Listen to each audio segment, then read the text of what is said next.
When I was a little girl, every summer my mother would take me to the library almost every day, and we would go there, and I would always take out a very big stack of books and bring them home, and I would read them pretty much all in one night. I mean, I wasn't a voracious reader in this. I mean, these were children's books, right? But we also, I remember my local library had a contest, and you would write book reports, and I think that the prize was given to the child who'd written the most book reports at the end of the summer. And I remember this was a terribly inspiring thing, and so I decided I was going to try for this prize, and I think I won it several summers in a row.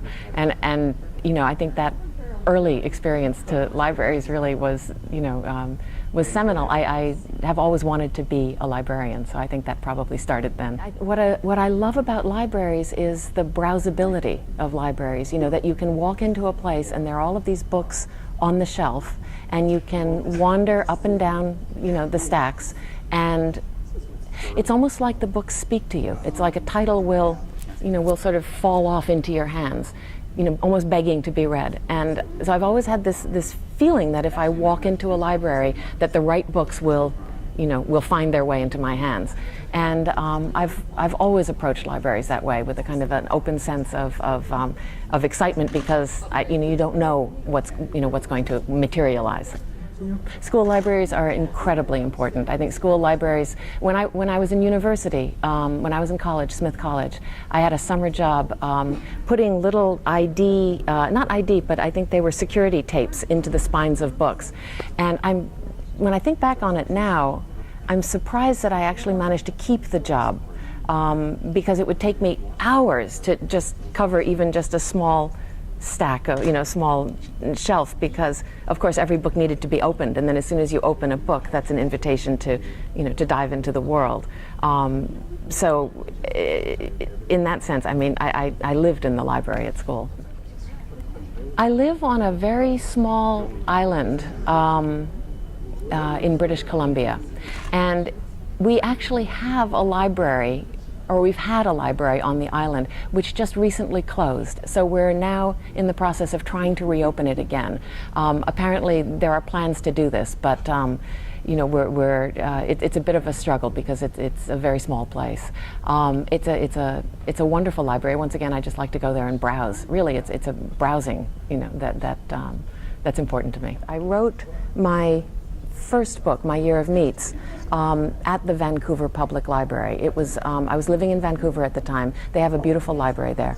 And I would, that was back in 1997, in the days when you would actually have to go physically to a library in order to do research. And so that the Vancouver Public Library was an enormously important place for me when I was writing that book.